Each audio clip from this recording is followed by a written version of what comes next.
बिस्मिल्लाहिर्रहमानिर्रहीम, अस्सलाम वालेकुम। प्रोग्राम ज़ेरे बहस में खुश आमदीद। मैं हूँ आपका मेज़बान ज़ौक़ अहमद। नाज़रीन, आज रमज़ान अपने अख्ताम को पहुँच रहा है और आज इस पूरा माह रोज़े रख के जो तोहफ़ा मुसलमानों को दिया जाता है वो ईद की शक्ल में, और ये एक ऐसा त्यौहार है, एक ऐसा मौका है जब हम अपने प्यारों से मिलते हैं और अगर किसी से कोई नाराज़गी वगैरह भी हो तो वो भी ख़त्म करके हम एक टेबल पर बैठ जाते हैं और गले मिलते हैं और तमाम चीज़ें भुला देते हैं।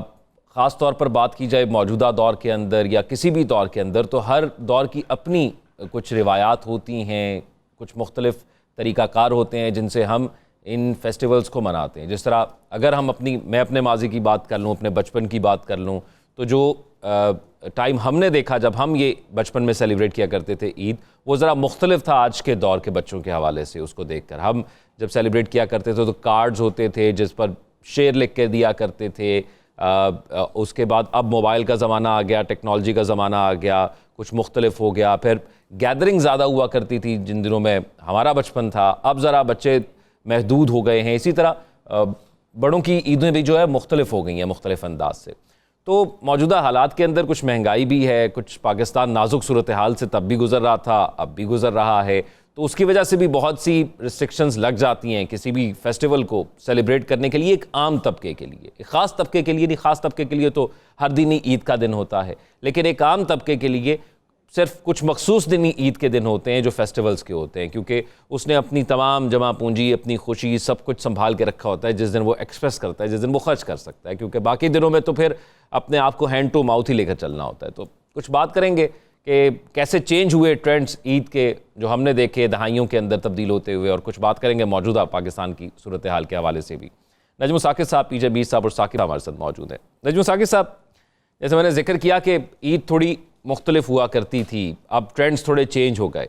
मैं आपसे मखसूस तौर पर ये जानना चाहूँगा, क्योंकि आप पाकिस्तान से बाहर काफ़ी रहे, ख़ास तौर पर सरकारी ओहदों के हवाले से या अपनी ज़िम्मेदारियों के हवाले से, तो आपने बाहर भी बहुत सी ईदें सेलिब्रेट की, तो कैसे डिफरेंट होती हैं वहाँ पर और यहाँ पर, और बचपन की ईद, ईदी मिलना, उसको कैसे सेलिब्रेट करना, कैसे खर्च करना, थोड़ा सा जेनेरिक मैं चाहता हूँ कि आज इस मौके पर हम बात करें।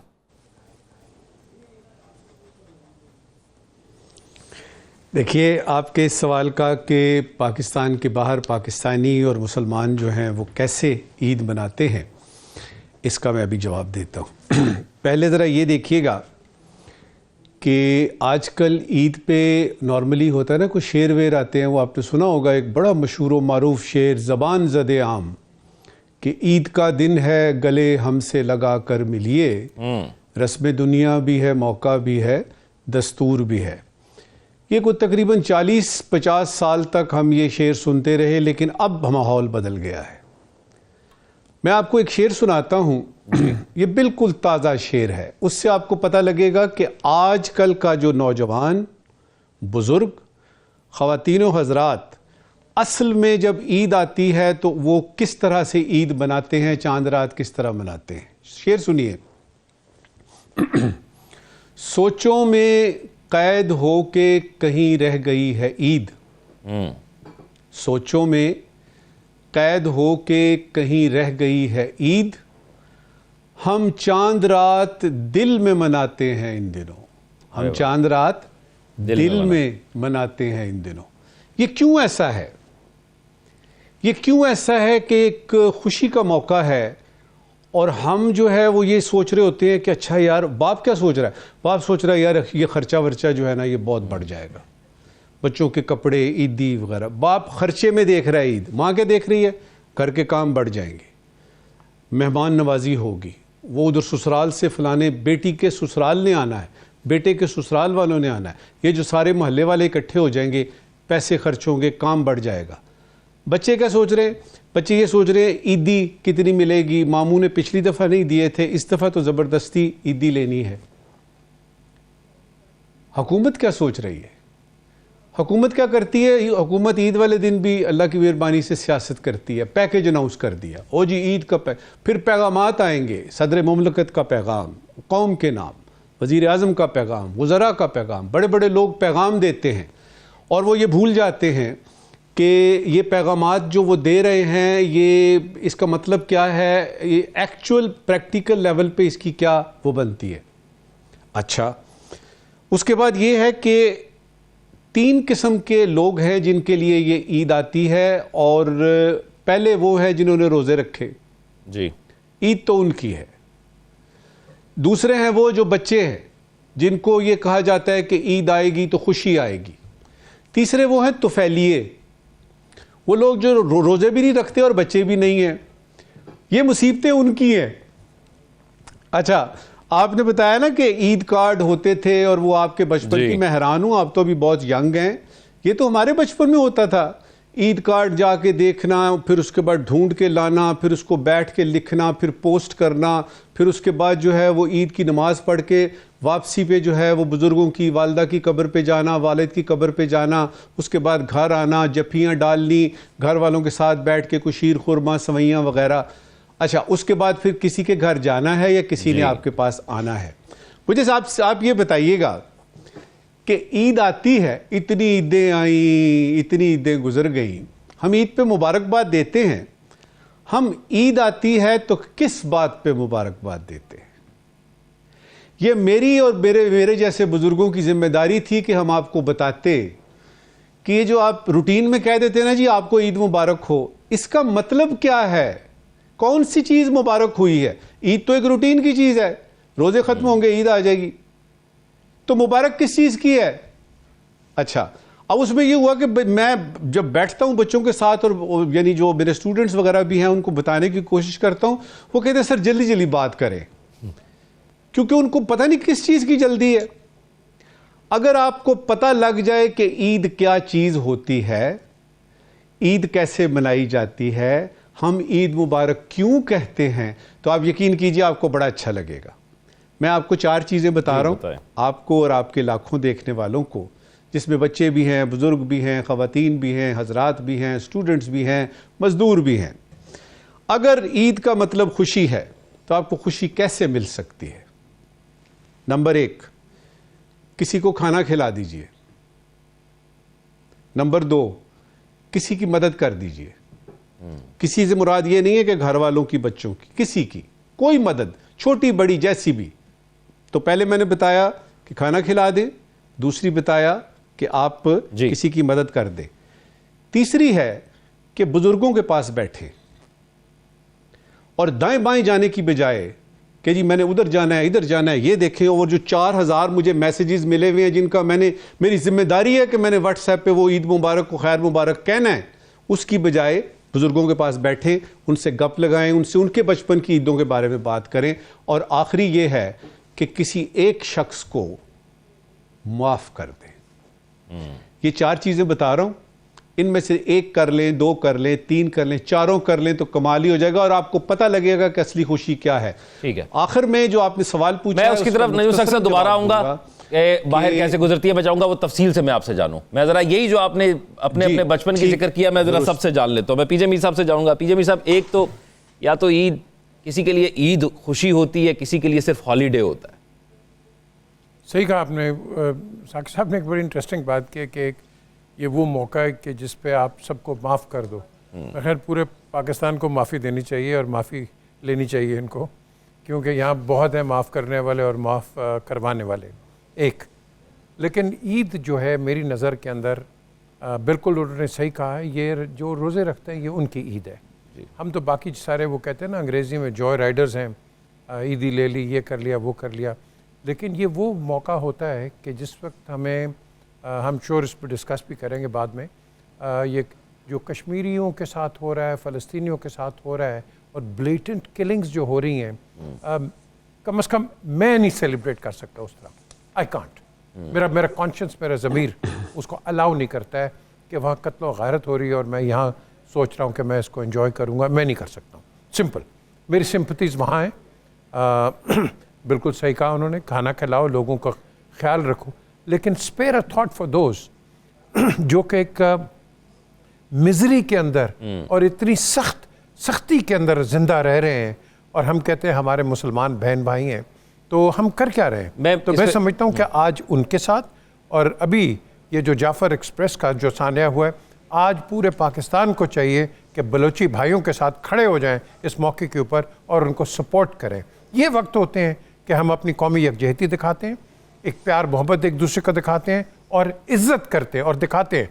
क्योंकि याद रखें, हमने कई दफ़ा डिस्कस किए, पूरे नेशनल टेलीविज़न पे हिंदुस्तान ने अपना काम करता रहना है, और ये जो हिमलर है उनका क्या नाम है, जयशंकर, उसने अब इस तरह की बातें उल्टी सीधी करती रहनी है। लेकिन हमने कौमी यकजहती कम अज़ कम आज ईद के वक्त हमें एक नेशनल। आपको क्या लगता है पीजे मीर साहब, मेरा एक मशवरा ही है कि वज़ीर-ए-आज़म साहब अगर बलूचिस्तान चले जाएं ईद वाले दिन और सदर मुमलिकत अपनी ईद वहाँ पर मनाएं तो ये ज़्यादा अच्छा जेस्चर होता है। ज़ौक मेरे भाई, आप बात अच्छी कर रहे हैं, लेकिन देखो हमारे मुल्क के अंदर डेलीगेशन ऑफ अथॉरिटी कोई नहीं है। अगर कोई प्रॉब्लम होता है प्राइम मिनिस्टर एक्शन लेता है, और भाई कमिश्नर्स एक्शन लें, आपके नीचे डीजीज हैं वो एक्शन ले, प्राइम मिनिस्टर क्यों एक्शन ले?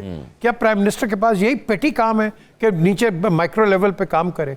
Delegation of authority is lacking in this country. This is the reason, कोई भी चीज़ हो, प्राइम मिनिस्टर हो, चीफ मिनिस्टर हो, और भाई आपने जो नीचे वज़रा और ये जो काम करने वाले रखे हैं, chairman, managing directors and so on fourth, इनका क्या काम है? आप इनकी अकाउंटेबिलिटी लें, इनका काम है जाना इमीडिएटली हर जगह। हम आप सही कह रहे हैं, किसी को बीमारी होती है प्राइम मिनिस्टर चला जाता है, बीमारी होती है चीफ मिनिस्टर। इनके बड़े और बड़े मसाइल हैं, आपको डेलीगेशन ऑफ अथॉरिटी दे, आपके सारे काम ठीक हो जाएंगे। और ये जो चेंजिंग ट्रेंड्स हैं ईद के, फ्रॉम एवरी 10 ईयर्स हम देखते हैं नया ट्रेंड आ जाता है। जिस तरह पहले हमने बात की कुछ मुख्तलिफ होती थी, आपके बचपन में कुछ मुख्तलिफ होती थी, तो आपकी मेमोरीज क्या है इसको रिकॉल करते हुए? देखो मैं सारी मैं पिंडी में बड़ा हूँ, वहीं पिंडी बॉय, वहीं स्कूल में हर चीज़, फिर उसके बाद लाहौर आ गए, और फिर सारी ज़िंदगी मेरी बाहर गुजरी है। यू नो, इंग्लैंड में सारी उम्र गुजरी है। बाहर जो ईद है उसका एक अपना मज़ा होता है, जो पाकिस्तान में ईद होती है उसका एक अपना मज़ा होता है। जब आपने पूछा कि क्या बचपन में फैमिलीज़ एक दूसरे को जानती थीं। हम लोग कैंट में होते थे, पेशावर रोड की सारी फैमिलीज़ हम जानते थे। आप वेस्टर्न चले जाएं, वहाँ के लोगों को जानते थे। स्कूल जो ऐसा था, हमारे टीचर्स कि एक दूसरे को यूनिफाई करते थे, इकट्ठे होते थे, टीचर्स आपके एक फैमिली बन जाते थे। आज वो चीज़ मिसिंग है, आज वो चीज़ नहीं है। बड़ा आपने अच्छा और बड़ा गहरा सवाल किया ज़ौक, कि ये चीज़ हम अपनी सोसाइटी में लैक करते हैं। आज आपको पता है कि आपके पड़ोसी कौन है? आप जानते हैं आपके पड़ोसी कौन है? कोई नहीं। क्यों? हम पड़ोसियों से बात ही नहीं करते। तो ईद के मौके ऊपर, ये साकिब साहब को अगेन मैं कोट करता हूँ, अच्छी बात की, ये वक्त है मिलजुलने का। मिलो, घरों में जाओ लोगों के, और एक बरादरी क्रिएट करो। इसका काम है ईद, और यही मैं समझता हूँ कि आपकी सोसाइटीज आगे लेके जाती है। आगे बशीर साहब, फ्रॉम जहाँ से हमें पता लगा कि ईद क्या होता है जब हमने होश संभाला, और टिल ये जो आज का दिन, ट्रेंड,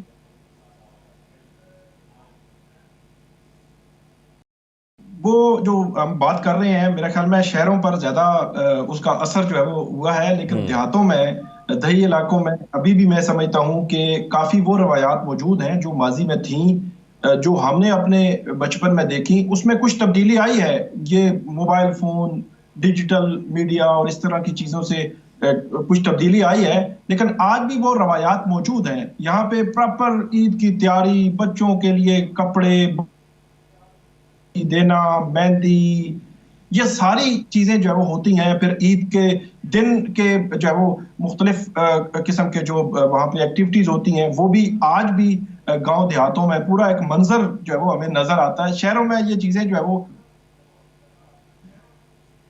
कम हुई हैं। बाकी ये है कि जो ईद है, ये खुशियां बांटने का बुनियादी तौर पर दिन है, और हमें हर लिहाज से खुशियां बांटने का एक तसव्वुर जो है वही ज़हन में रखना चाहिए। और ख़ास तौर पर इस पे जो हर दफ़ा ये पैगाम दिया जाता है कि वो लोग जो बेसहारा हैं, जो इस महंगाई के दौर में, इस मुश्किल दौर में जो वो खुशी नहीं मना सकते जो आप मना रहे हैं, तो कोशिश ये करनी चाहिए कि उनको अपनी खुशियों में शामिल करें, उनको इतना फैसिलिटेट करें कि कम से कम वो भी आपकी तरह खुशी जो है वो मना सके। उनके बच्चों के कपड़े वो नहीं ले सकते, तो उनको कपड़े लेकर देना या उनकी इस लिहाज से मदद करना। बाकी ये जो है वो इत्तेहाद, अखुवत, यकजहती, प्यार मोहब्बत का दिन है।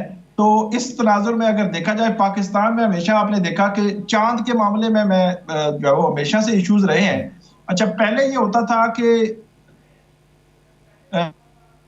शावर की रुयत हलाल कमेटी जो है वो प्राइवेटली या वहां पे वो देख दलाल कमेटी अलग देखती थी, इस दफा कुछ मुख्तलिफ हुआ है। वो पिछली रात को ये खबर आई कि खैबर पख्तूनख्वा के कुछ इलाकों में अचानक 9-10 बजे उन्होंने कहा कल जी उम्मा के साथ जो है वो ईद मनाएंगे। तो मेरा ख्याल है ये हमेशा से वैसे हुकूमत की ये कोशिश रही है कि जो ईद है वो एक ही दिन मनाए सारे, कोई इख्तलाफ जो है वो, लेकिन इस दफा फिर वही मामला हो गया है कि वो ईद जो है वो आज ही कुछ जगहों पे खैबर पख्तूनख्वा में मना ली गई। बाकी हम देख रहे हैं कि बरतानिया की मैं पढ़ रहा था कि बरतानिया में जो अब पूरे बरतानिया में भी कम्युनिटी जो मुस्लिम कम्युनिटी है वहां पे दो जो धड़े बने हुए हैं, जो एक आज ईद मना रहे हैं और एक जो कल मनाएंगे। बाकी अरब दुनिया तो डेफिनेटली वो इकट्ठे ही ईद मनाते हैं। इसके अलावा आज का दिन मैं समझता हूँ कि जो बच्चों के साथ एक मोहब्बत उल्फत या उनको ईदी देना, वो भी इसका एक अलग से जो एस्पेक्ट मौजूद है। बाकी जो हुकूमत की जानिब से इस जो नजमो साकिब साहब ने जो बात की थी कि इस त्यौहार को भी इस खुशी के दिन किया जाता है, हुकूमत भी, अपोजिशन, पॉलिटिकल क़यादत जो है वो अपने अपने बयानात और अपनी अपनी चीजें वो इस दिन करते हैं। इस वक्त हमें जरूरत इस बात की है, जाफर एक्सप्रेस का इसके अलावा रिसेंट पास में दहशतगर्दी के बड़े खौफनाक वाकयात हुए खैबर पख्तूनख्वा और बलोचिस्तान में। ये वैसे हक बनता है कि कम से कम वो जो लोग हैं वो कितने मुतासरा हैं, इस खुशी का दिन वो उस तरह नहीं मना सकेंगे जो उनके प्यारे अगर आज साथ होते तो वो जिस तरह मना सकते थे। तो इस लिहाज से मेरा ख्याल में उनके साथ हमारी हमदर्दी तो है ही है, यकजहती की भी जरूरत है। नजम साकिब साहब, आप वो जिक्र के पाकिस्तान से बाहर और कैसे ईद मनाते रहे और कुछ फेवरेट मेमोरीज अपनी अगर आप शेयर करें तो। दुरुस्त है। देखिए, जो पाकिस्तान से बाहर पाकिस्तानी है ना, उनका सबसे बड़ा मसला ईद वाले दिन होता है कि वहाँ पे उन मुल्कों में, ख़ास तौर पे जहाँ जो कि मुसलमान मुल्क नहीं हैं, पूरा यूरोप आपका अमेरिका, कनाडा, ये वो जहाँ जहाँ पे हमारे ज़्यादातर पाकिस्तानी मौजूद हैं, वहाँ पे तो छुट्टी नहीं होती। उनको बाकायदा छुट्टी लेनी पड़ती है ईद वाले दिन, और उनको समझ नहीं आती कि अच्छा भाई इसके पैसे कटेंगे तो ईद वाले दिन फ़लाना, फिर वो ईद की नमाज़ पढ़नी है और वो माहौल वहाँ पे नहीं होता। तो सबसे पहले तो छुट्टी। दूसरा, उनको ये होता है कि वो बैठ के शाम को सिर्फ ये याद करते हैं कि पाकिस्तान में ईद होती थी तो क्या होता था। वो अपने वालिदैन को याद करते हैं, अपने मोहल्ले को, अपनी गलियों को, उन बाज़ारों को, स्कूल, कॉलेज, या फिर वैसे ही जो है वो जो उनका बचपन जिन इलाकों में गुजरा होता है उनको वो याद करते हैं कि टाली दा दरख्त सी ते बेरी दा फलाना सी।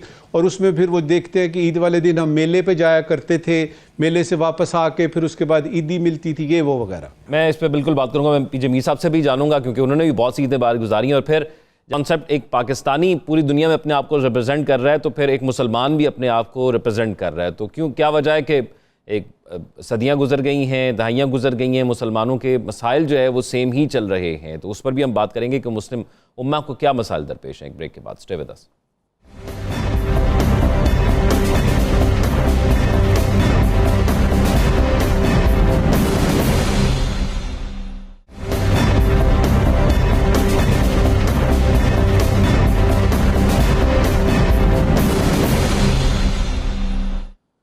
ब्रेक के बाद खुशामदीद। विजय मीर साहब, जिस तरह बात अभी नजम साकिब साहब कर रहे थे आप उसमें अगर कुछ ऐड करना चाहें। दूसरा ये है कि अगर हम थोड़ा इसको अब इस तरह देखें कि मुसलमान ममालिक या मुस्लिम उम्मा जो है, पाकिस्तान को भी तो मसाइल दरपेश है, लेकिन मुस्लिम उम्मा को भी बहुत से मसाइल दरपेश हैं और जो हम हल कर ही नहीं पा रहे, और हमें वो मसाइल ऐसा लग रहा है कि वो हल हो सकते हैं लेकिन क्यों नहीं हो पा रहे, ये समझ नहीं आ रहा। सबसे पहले तो मैं कहूँगा, मैं तो क्योंकि इंग्लैंड में ज़्यादा रहा हूँ जी, हमारी एम्बेसी ने रियाज समी ले लें, अकबर एस अहमद ले लें, वाजिद शमसुल हसन ले लें, इब्ने अब्बास साहब ले लें, अभी फैसल आए में, ये सारे वहाँ एक किसी न किसी पोजीशन में कई फर्स्ट एंड सेकंड सेक्रेटरीज रहे हैं।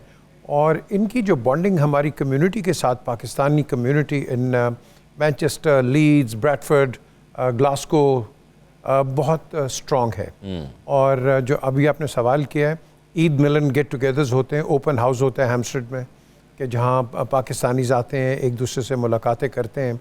और ऐसे ऐसे लोग मिलते हैं जो आप समझते हैं कि पता नहीं कहाँ है वो, और आप को लोग मिलते हैं। सो ये बड़ा अच्छा एक बॉन्डिंग का एक वहाँ पे मुसलमानों की तादाद भी इंग्लैंड में बिल्कुल जी, और नॉन मुस्लिम्स भी आते हैं, कई नॉन मुस्लिम्स आते हैं। जो अभी आपने बात की है मुस्लिम उम्मा की, तो नॉन मुस्लिम्स भी आते हैं, अंग्रेज़ होते हैं और भी कई मुख्तलिफ रिलीजन्स के होते हैं, कि जो हम बताते हैं उनको हमारे त्यौहार क्या हैं, हमारा कल्चर क्या है। और उस लिहाज से मैं समझता हूँ कि जो पाकिस्तान एम्बेसी है लंदन में, वो बहुत एक अहम रोल प्ले करती है। आई एम श्योर बाकी जगहों पे भी आई एम श्योर करते होंगे ये। लेकिन ये वक्त है ज़ौक कंपैशन का। मैंने हमेशा एडवोकेट किया है कि जो बच्चा है ये आपका फ्यूचर है, आपके मुल्क का और कम्युनिटी का। तो जब हम कहते हैं ना अल्लाह ताला बड़ा कंपैशनेट है और प्यार करने वाला है और रहम करने वाला है, ये कंपैशन आज हम जो प्रैक्टिकलिटी की बात करते हैं, ये कंपैशन आज हमने बच्चों में डालना है। वहाँ क्या करते हैं मैं आपको बताता हूँ। जो बड़े होते हैं छोटे बच्चों को पैसे देते हैं, जाएं इस चैरिटी में दे दें, जाएं उस चैरिटी में दे दें। और रमज़ान के अंदर तो बहुत चैरिटीज़ होती हैं उधर, तो छोटे छोटे बच्चे प्लेज करते हैं, हज़ारों चैरिटीज़ होती हैं। And believe me, we are the biggest community जो कि पाकिस्तान में जो चैरिटीज़ होती हैं उनके लिए कंट्रीब्यूट करते हैं। So that is a sign जो कि मैं समझता हूँ कि एक कम्युनिटी को बॉन्ड करती है। और हमने देखा है कि हिंदुस्तान के अंदर भी पाकिस्तानी के जो कई लोग हैं वो मदद करते हैं, उनके भी लोग हमारी मदद करते हैं। सियासत को साइड पे रखें आप, लेकिन ये जो कंपैशन है लोगों में है। लेकिन फिर वो कहते हैं ना, कई शर पसंद लोग होते हैं हर कम्युनिटी में, वो ख़राब कर देते हैं कम्युनिटीज़ को। एक मंजरनामा हमारे सामने है और वो मंजरनामा गुज़िश्ता तकरीबन 18-19 माह से है। अब वो गज़ा का है। हम आपस में ईद मुबारक तो एक दूसरे को कह रहे हैं, वहाँ पर जो मंजरनामा है उस पर खामोशी भी है पूरी दुनिया के अंदर। और जिस तरीके से वहाँ पर बर्बरियत या नस्ल कुशी की जा रही है, ना तो वो कहीं जस्टिफाई की जा सकती है, लेकिन हमारी खामोशी भी जस्टिफाई नहीं की जा सकती, जो और ख़ास तौर पर जो पड़ोसी मुसलमान ममालिक हैं। मैं ज़ौक, मैंने ये इज़राइल में जाके जंग कवर की 2006 में, जिसको कहते हैं कि हिज़्बुल्लाह वॉर में वहीं था। पूरा इज़राइल मैंने नॉर्थ से लेकर साउथ तक कवर किया। दूसरी साइड पे हामिद थे, हामिद मीर, उन्होंने लेबनान में कवर किया। शाहिद मसूद ने भी लेबनान से कवर किया। तो हम दोनों साइड्स दे रहे थे कि व्हाट इज़ एग्जैक्टली हैपनिंग। आम इज़राइली से जो मैंने बात की, जो एक जू जो कि कुरान की भी इज़्ज़त करता है, ये भी आपको बताऊं, और एक होता है ज़ायनिस्ट। ज़ायनिस्ट जो है वो ना अपने घर का है ना बाहर का है। और ये जो एक कॉन्फ्लिक्ट उनके अंदर भी चल रही है, दे डोंट लाइक द ज़ायनिस्ट्स। आपने देख लिया कि उनके खिलाफ ही अमेरिका में भी और दुनिया भर में मुजाहरे हुए। इज़राइल में भी एहतजाज, इज़राइल में भी, बिल्कुल सही आपने कहा, वहाँ भी हुए, वो वॉर के अंदर हुए यार। द क्वेश्चन इज़ कि एक हमें एक इंटरनेशनल लॉबी चाहिए कि जिसके अंदर हम हर चीज़ को पैसिफाई करें। अब आप टेल अवीव में चले जाएं, वहाँ सऊदी अरेबियन एम्बेसी है, वहाँ और भी कई इस्लामिक मुल्क की एम्बेसीज़ हैं। But at the end of the day वहाँ ऐसी एक प्रॉक्सी चलती है कि आपको इस तरह के एक माचिस की तीली चाहिए और आप देखें कि क्या होता क्या है। मैं इस पर ज़्यादा डिटेल्स में नहीं जाता, मैंने बड़ी इसकी रिपोर्टिंग वहाँ से भी की कि क्या हो रहा है क्या नहीं हो रहा है। बट हमें इंटरनेशनल मीडिएशन चाहिए। हमें ये नहीं, हम जारियत का सपोर्ट नहीं कर सकते, बिल्कुल नहीं कर सकते, जो कि बदकिस्मती से आज अमेरिका कर रहा है। जो अमेरिका जो कर रहा है इस वक्त, वो वही कर रहा है जो इसने रेड इंडियन के साथ किया है अपने कॉन्टिनेंट के अंदर। तो मैं समझता हूँ कि यहाँ एक लॉबी होनी चाहिए, objective, fair and just lobby, कि जो कि ह्यूमन राइट्स को जो आपने जिक्र किया है, particularly in Palestine and Kashmir as well, I think इस चीज़ को हमें हाईलाइट आगे करना है। मुसाकिब साहब, चांद रात का मौका है, आज तकरीबन रमज़ान ख़त्म हो गया है।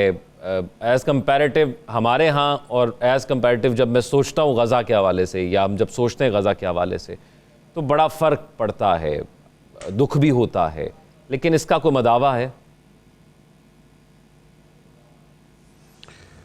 देखिए, आपका जो टैग लाइन है ना इस सेगमेंट का, वो है मुस्लिम उम्मा को दरपेश मसाइल। जी, उसमें सबसे पहले मैं ये कहूँगा कि मुसलमानों को, या जो सो कॉल्ड हमारी मुस्लिम उम्मा है, उसको मुसलमानों से बचाएं।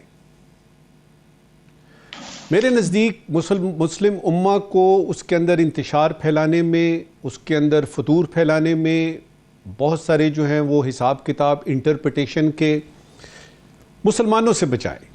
उसके बाद फिर आते हैं कि इस्लामोफोबिया है, आपका कमज़ोर इत्तेहाद है, ये जो वीक किस्म की आपकी है ना जो बनी हुई अलायंस मुसलमानों की, जिसको इस्लामिक उम्मा कहते हैं, बहुत कमज़ोर है। तालीम और टेक्नोलॉजी से आपकी दूरी है। आपके इस्लामिक बैंक्स तो हैं लेकिन कोई इस्लामिक फाइनेंशियल सिस्टम नहीं है। हम लोग नमाज पढ़ते हैं जो कि पढ़नी चाहिए, हम लोग इस्लाम के ऊपर वो यानी करते हैं, पूरी तरह से अमल करते हैं और हुक्म भी यही है कि इस्लाम में पूरे दाखिल हो जाओ। लेकिन जब हम बाहर जाते हैं तो हमें देखना पड़ता है कि वहाँ पे इस्लाम या मुसलमानों का होना एज सच कोई इतनी बड़ी क्वालिटी इसलिए नहीं है कि आपने किसी जगह नौकरी करनी है, किसी जगह बिजनेस करना है, किसी जगह आपने जो है वो सच बोलना है, किसी जगह आपने बात को तरीके से करना है, वो हमने तरीके सीखने हैं। देखिए, वेस्टर्न प्रोपोगंडा अपनी जगह पे है। वो मुसलमानों को जब देखते हैं या पोर्ट्रे करते हैं तो वो कहते हैं ये फंडामेंटलिस्ट्स हैं।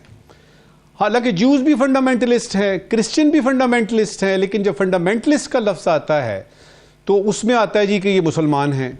अब इसका हम क्या कर सकते हैं, ये हमने खुद सोचना है। आगे चलिए, दो चीजें बताऊंगा आखिर में इस वक्त कि जिसकी वजह से कि हमारे मुसलमानों में और ख़ास तौर पे पाकिस्तान के मुसलमानों में आगे बढ़ने की जो चीज़ है ना, ये दुनिया को समझने की, उसमें रुकावट पेश आ रही है। नंबर 1, हम अभी तक बातें कर रहे हैं कि मोहम्मद बिन कासिम आया, उसने ये कर दिया, सलाहुद्दीन अयूबी था और बाबर मुसलमान था, और उसके बाद हस्पानिया में यानी जो आजकल का स्पेन है 850 साल तक मुसलमानों ने हुकूमत की, और उसके बाद फतूहात थे, और फिर साइंस पे उसमें आ जाइए, या फिर बू अली सीना था और वो अलजबरा और कीमिया केमिस्ट्री जो है वो तो मुसलमानों ने शुरू की, फलाना मुसलमानों की लाइब्रेरियाँ थी, सीरिया था, फलाना था। ये सारी माजी की बातें हैं, हम अभी तक उस पर बैठे हैं। आज बताइए क्या किया है आपने? आपके रेफरेंस पॉइंट, आप नौजवानों के रेफरेंस पॉइंट जो है ना, नौजवान मांग रहे हैं, आज बताइए क्या किया है? ये तो मुसलमानों ने किया, और हम ये भूल जाते हैं कि सारे लोग पाकिस्तानी नहीं थे, ये मुसलमान थे जिस तरह हम मुसलमान हैं। फिर दूसरी बात, ये जो इल्म का रोब हम झाड़ते हैं ना कि हमें इस्लाम के बारे में इतना पता है, हम फलाना ये है, इल्म का रोब झाड़ने की बजाय अमल की तरफ देखना चाहिए। आप अमल क्या करते हैं? इधर हम बात करते हैं जी कि ये करना चाहिए, दयानतदारी बड़ी अच्छी चीज होती है, यानी नमाज पढ़नी चाहिए, रोजे रखने चाहिए वगैरह। साथ ही वो यानी मस्जिद से निकलते हैं, दुकान पे जाते हैं, दुकान पे जाके कम तोलते हैं। हमने तराजू यानी तकड़ी के नीचे वट्टे लगाए हुए हैं, और हम बात कर रहे हैं जी कि नहीं वो ये झूठ नहीं बोलना, फलाना नहीं करना। बाहर दस्तक होती है, बच्चे को कहते हैं जाओ कहो बाप घर पे नहीं है। झूठ गुनाह कबीरा है। तो ये दूसरी चीज हो गई। तीसरी चीज जो सबसे ज्यादा अहम है मेरे नजदीक, हम सबको बहैसियत मुसलमान के पाकिस्तान में खास तौर पे जो रहने वाले लोग हैं उनको एक फर्क करना है। अगर वो ये फ़र्क कर लेंगे तो बाहर बता सकेंगे, किसी गैर मुस्लिम से बात कर सकेंगे। वो फ़र्क किस चीज़ का है? वो फ़र्क है इस्लाम और मुसलमान होने में। मुसलमान कोई गलत काम करता है तो लोग कहते हैं इस्लाम बुरा है। हम सिर्फ अपने तौर पे कम से कम ये तो देख लें कि अगर कोई मुसलमान कर रहा है, अगर किसी मुसलमान ने कोई गलत काम किया है, कोई जहाज लेके तो 9/11 करा दिया वगैरह, तो उसका इस्लाम से क्या ताल्लुक है? तो इस्लाम और मुसलमान होना दो अलग-अलग चीजें हैं। ये मैं उनको उस वक्त बताऊंगा जब मुझे खुद पता होगा। मुझे पहले खुद तो पता लगे कि जब कोई क्रिश्चियन करता है कोई बात, तो आता है कि क्रिश्चियनिटी बुरी है, क्रिश्चियन जो है वो फंडामेंटलिस्ट है, या कोई ज्यू जो करता है बात, अगर तो उस पर कभी आती है बात कि यहूदी सारे के सारे ऐसे हैं, या जो इनका जो रिलीजन है, जो इनका मजहब है वो खराब है। तो हम अपने मजहब को बीच में ले आते हैं, जबकि किरदार किसी मुसलमान का होता है अच्छा या बुरा। ये डिफरेंशिएट करने की तमीज कर लीजिए इन 2-3 चीजों की, तो कम से कम अपने हाथ से बात शुरू होगी, ताकि जब कल को कोई बताए। और इस वक्त की आखिरी बात, देखिए ये जो इस्लाम फैला था ये बरे सगीर पाको हिंद में, आखिरी बात जो बरे सगीर में इस्लाम फैला था, ये सूफिया के जरिए फैला था। वो तकरीरें नहीं करते थे, वो करके दिखाते थे। लोग कहते थे यार ये लोग हर वक्त हंसते रहते हैं, मुस्कुराते रहते हैं, ये सफ़ेद रंग के कपड़े पहने हुए हैं, इधर जाते हैं, नमाज पढ़ के आते हैं, सारा दिन काम करते हैं, बीमारों का हाल पूछते हैं, उनके लिए दवाई लेके जाते हैं, ये कौन लोग हैं? तो पता लगा कि ये सूफ़ी हैं। अच्छा ये सूफ़ी ये कौन है? ये मुसलमान हैं। अच्छा यार, तो मुसलमान होते हैं किरदार के ज़रिए, तकदीरें नहीं। जी पी जमी साहब, ये जो जितनी बातें की हैं ना साकिब साहब ने, हम डिफेंसिव पे चले जाते हैं। हम इसलिए डिफेंसिव पे चले जाते हैं क्योंकि वो हमें जब कहते हैं ना फंडामेंटलिस्ट, भाई हम हैं fundamentalist, so are the Christians, so are the Jews, so are the Hindus. ये अपने फंडामेंटल्स पे काम करते हैं, हम भी फंडामेंटल्स पे काम करते हैं, लेकिन हम डर जाते हैं कि fundamental, what is a fundamental? हम फंडामेंटल्स ऑफ इस्लाम पे चलते हैं, वो fundamentals of Judaism, Christianity and you know अपने अपनी जो जिनकी किताबें उस पर चलते हैं। तो उसमें क्या बड़ी बात है? हमें इनको भी बताना चाहिए कि देखो जितने हम फंडामेंटलिस्ट हैं उतने तुम भी हो। तो ये अगर हम ये एक आर्ग्यूमेंट, ये वो बात आ जाती है ना ज़ौक, कि कहते हैं ना wisdom is not in words, it is the meaning within words. जी, जब तक मीनिंग ही आपको पता नहीं है तो अंग्रेजी आपके हम उसे हमें उससे एक्सप्लेन भी करना और लोगों को समझाना भी है। मैं साकिब बशीर साहब, खूबसूरत मजहब है, अमन का मजहब है हमारा, लेकिन हम उसको वो पोर्ट्रे नहीं कर पा रहे, और यही हमारी बुनियादी मसला भी है जो हम मुसलमानों को पेश आ रहा है, और पूरी दुनिया में मुख्तलिफ खित्तों में मुख्तलिफ मसाइल पेश आ रहे हैं, और उसकी वजह से हमारी यूनिटी भी नहीं है। तो इनको कैसे हल किया जा सकता है? एक तो मैं समझता हूँ कि कुछ मसाइल भी हैं और कुछ जो है वो दोहरा मयार भी है, वो यूरोप का हो या अमेरिका या जिस जो वेस्टर्न वर्ल्ड है उसका जो दोहरा मयार हमें नजर आता है। जो अभी डिस्कशन चल रही है कि जो क्रिश्चियन है या बाकी जो मुख्तलिफ मज़ाहिब के लोग हैं वहां पर भी इस किस्म के रवैये पाए जाते हैं। मतलब एक तरफ आप देखें कि अक्टूबर 2023 से लेकर आज तक 50,000 जो वहां पे फलस्तीनी हैं उनको शहीद किया इसराइल ने, और दूसरी तरफ जो मुस्लिम उम्मा की बात कर रहे हैं, हम मुसलमानों की बात कर रहे हैं, और जो इनका जो किरदार है उसकी बात कर रहे हैं, वो हमें उस तरह नजर नहीं आता, किरदार नजर नहीं आता। अगर आप जो मुसलमानों के लिए एक फोरम जो है OIC, उसका अगर आप अंदाजा लगाएं तो OIC की जो बुनियाद रखी गई उसकी वजह भी फलस्तीन ही है। अक्सा में जो एक बहुत पुरानी जो बना हुआ था मेंबर, उसको जला दिया गया, तो उसकी बुनियाद पर ये इकट्ठे हुए मुसलमान, और उसके बाद एक मुसवदा बना 1972 में, फिर 1974 में लाहौर में कॉन्फ्रेंस हुई। तो वो जो OIC है, मुसलमानों की एक बड़ा फोरम है, उसकी बुनियाद फलस्तीन है, और वो आज से 56 साल पहले रखी गई। 56 ममालिक हैं, लेकिन किया क्या है? तो मुस्लिम ममालिक का रोल हमें नजर नहीं आता। अब पिछले दिनों वहां पर तमीर लोग की बात हो रही थी, इन्होंने किया इजलास एक, लेकिन जो बात नजर आ रही थी कि ट्रंप कह रहा है कि हम इनको किसी और जगह भेज देंगे और इस जगह जो है वो हम इसकी आबादकारी करेंगे, इस तरह की बातें चल रही थी, तो वहां पे भी हमें रोल वो नजर नहीं आता। एक और चीज मैं पढ़ रहा था 2013 में, इसी OIC के प्लेटफॉर्म से ये कहा गया कि अगर कोई इसराइल को तस्लीम करेगा तो उसके बाइकाट का भी सोचा जा सकता है। यानी हमें अपने मयार भी सेट करने की जरूरत है, और मुस्लिम उम्मत की जानिब से कोई इफेक्ट। और एक आखिरी बात मैं जिक्र करूं कि आप अंदाजा लगाएं पूरे मुस्लिम उम्मा को, पाकिस्तान को एक इंफरादियत बहरहाल हासिल है कि पूरी मुस्लिम जो एटमी ताकत है वो हम है। वो जैसे तैसे भी हालात हमारे माशी भी खराब है, बहुत सारे इश्यूज है हमारे, लेकिन एक दिफा के लिए एक दिफाई जो लाइन बनाई हुई है पाकिस्तान ने, वो एटमी ताकत है कि हमारा जो किरदार है वो फलस्तीन के हवाले से या बाकी जो मुस्लिम ममालिक के या इश्यूज हैं दुनिया भर में, उसमें कोई बहुत ज्यादा एक्स्ट्रा ऑर्डिनरी नहीं है। ठीक है, बिल्कुल सही कह रहे हैं आप, लेकिन जब हम बात कर रहे हैं गजा की और मुसलमानों की, वहाँ पर हमारा एक फ़र्ज़ ये भी बनता है कि हम अपने कश्मीर के भाइयों का भी जिक्र ज़रूर करें जो कि इंडियन ऑक्यूपाइड कश्मीर में मौजूद हैं, और उनकी भी ज़िंदगी में बहुत सी मुश्किलात हैं। तो एक ब्रेक के बाद हम उनका भी जिक्र करते हैं। Stay with us.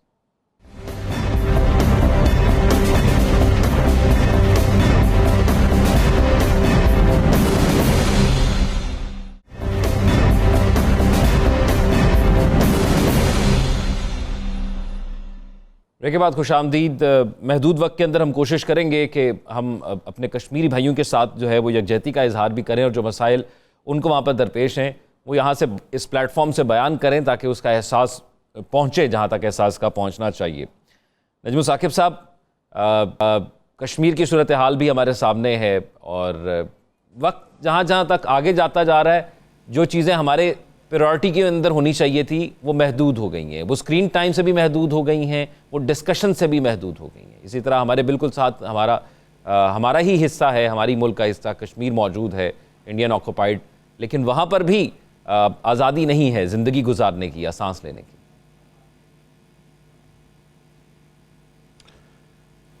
कल की बात है कि हमारे जो SAPM हैं to prime minister Tariq Fatmi साहब, वो मिले हैं अंतोनियो गुतेरेस से, जो कि सेक्रेटरी जनरल हैं यूनाइटेड नेशंस के।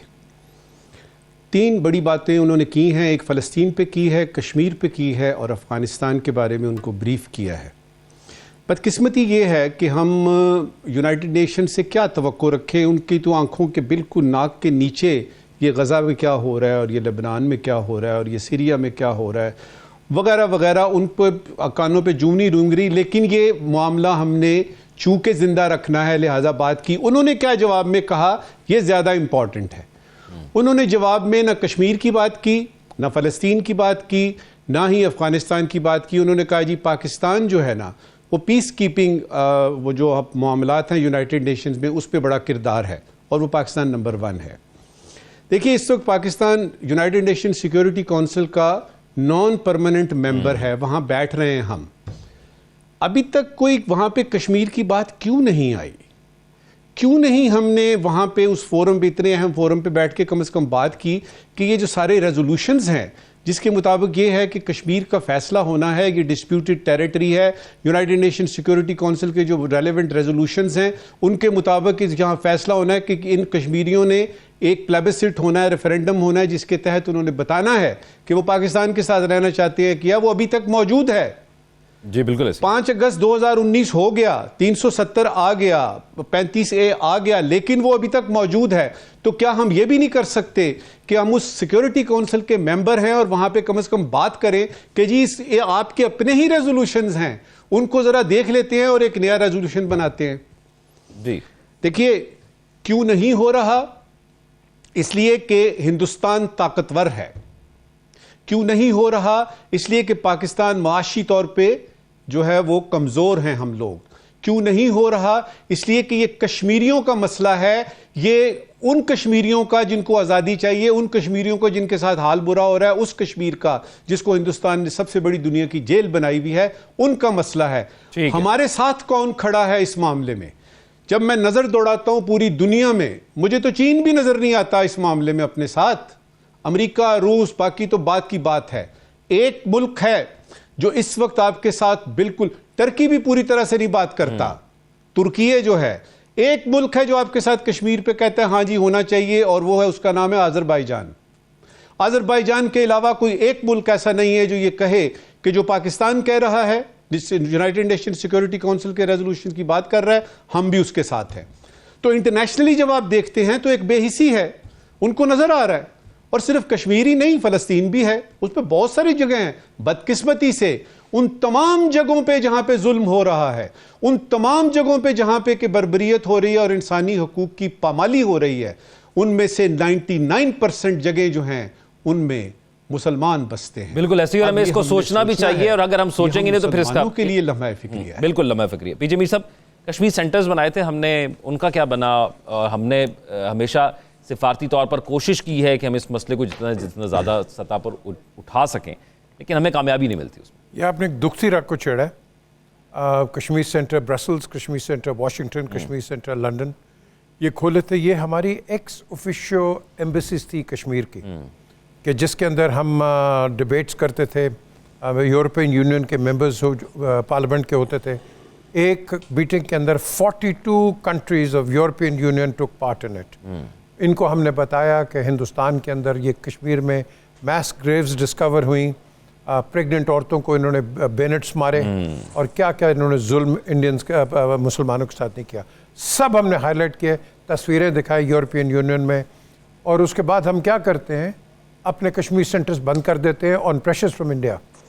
बिल्कुल सही बात है, इंडिया बहुत आगे है हमारे से, हमारी PR 0 है, और इसको हमने आगे तकड़ा करना है। अगर तो हमने इंडिया का मुकाबला करना है डिप्लोमेटिकली, मीडिया वाइज, हमें ये कश्मीर सेंटर्स दोबारा खोलना है। मैंने ये जो पिछले प्राइम मिनिस्टर थे, इनको प्राइम मिनिस्टर हाउस में कहा कि खोलो इसको। जब तक इसको खोलोगे नहीं, इंडिया में बड़े अच्छे लोग आते हैं। मैं 2 का नाम लेता हूँ, brigadier Gurmeet Singh, major general Ashok Mehta, और भी कई उनके जो हैं मिनिस्टर्स एक्स आते, हमारी तरफ से मुशाहिद हुसैन, शेरी रहमान, मौलाना फजल रहमान, कई लोग जाते, जनरल मुशर्रफ गए, नवाज शरीफ, ये सारे गए, हम बात करते हैं, लेकिन बात क्या आती है, 2 स्टेप्स आगे 10 स्टेप्स पीछे। और यही वजह है 35A और 370 वो इन्वोक कर देते हैं, हम आपस में इसको बैक बर्नर्स पे रखते हैं।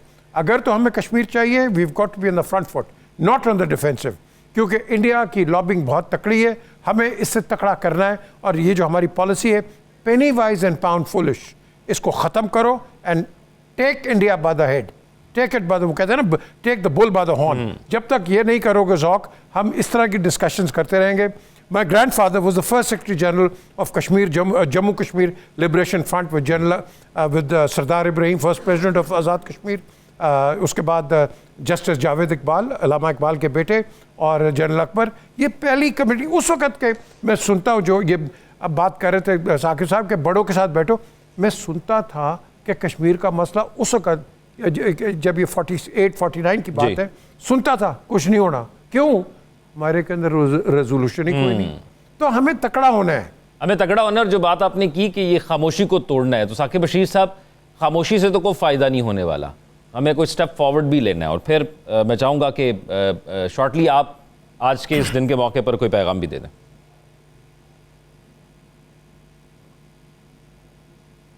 सबसे बड़ी बात तो यह है कि हमारे अपने जो मसाइल हैं वही खत्म होने का नाम नहीं लेते। अगस्त 2019 के बाद आपने देखा, उस वक्त पीटीआई की गवर्नमेंट थी, उन्होंने जुमा मनाना शुरू किया और उसके बाद उस पर भी बड़ी तनकीद हुई। उसके बाद आप देखते हैं तो हमें कोई मुतासरकुन ऐसा कोई चीज नजर नहीं आती कि जो दुनिया को बताने के लिए, इस तरफ जो कश्मीर का मसला उजागर करने के लिए बयानात तो चलते रहते हैं और सालाना हम दें, लेकिन उसमें असर कोई होगा, हमें मुस्तकबिल में कश्मीर के हवाले से कोई अच्छी खबर मिलेगी, ऐसा जो है वो बाज़ाहिर जो है नजर नहीं आता। और उसके लिए सबसे बड़ी बात जो हम, मेरे ख्याल में तमाम इस पे मुत्तफिक हैं कि हमारे माशी हालात दुरुस्त होंगे, दुनिया के साथ जो है वो अच्छी लॉबिंग होगी, बहुत सारे चीजें जो है वो कर रहे हैं, वो दुनिया को उस तरफ जो है वो उजागर करने की कोशिश, उस तरफ माइल करने की कोशिश कर रहे हैं कि आप आके वहां पे इन्वेस्ट करें और इस तरह की चीजें।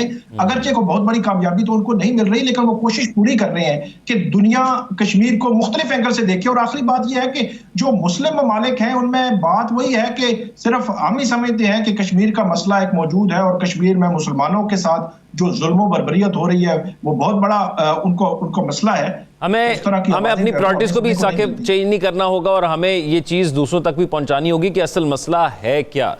नईम साकिब साहब, आज के सवालात। एक ज़रूरी सवाल है और एक गैर ज़रूरी सवाल है। पहले ज़रूरी सवाल, हम सब जानते हैं कि पाकिस्तान को दरपेश मसाइल के लिए कौमी यकजहती बहुत ज़रूरी है, लेकिन हम में से किसी को भी नहीं पता कि ये कौमी यकजहती लाई कैसे जाएगी। ज़रूरी सवाल ये है कि कौमी यकजहती सिर्फ तकरीरें करने से हासिल हो जाएगी या इसके लिए दयानतदारी से सोचकर असल यकजहती लाने के लिए काम करना पड़ेगा। आज का गैर ज़रूरी सवाल, हुकूमत की तरफ से अवाम के लिए ईद के मौका पर खैर सगाली के पैगामात दिए जा रहे हैं। ईद तो सबके लिए है, वो जो जेल में है और वो जो जेल के बाहर हैं, दोनों के लिए ईद है। गैर ज़रूरी सवाल ये है कि क्या पाकिस्तानी जेलों में कैदियों को ईद के दिन सवैयाँ या शीर खुरमा भेजा जा रहा है कि नहीं। राइट, हमारे नाज़रीन सोशल मीडिया पर अपने फीडबैक से आगाह करेंगे। 29 रोज़े गुजर गए हैं और कल शायद ईद हो। मेरी तरफ से, मेरे पैनल की तरफ से आप सबको बहुत बहुत ईद मुबारक। और ईद की इन खुशियों में ख़ास तौर पर जो लोग आपसे नाराज़ हैं या जिनसे आप नाराज़ हैं, कोशिश करें कि इस ईद पर वो रेजोल्यूशन रखें और उन लोगों को मनाएं और खुशियाँ बांटें, मोहब्बतें बांटें। अपना ख्याल रखिएगा। अल्लाह हाफ़िज़।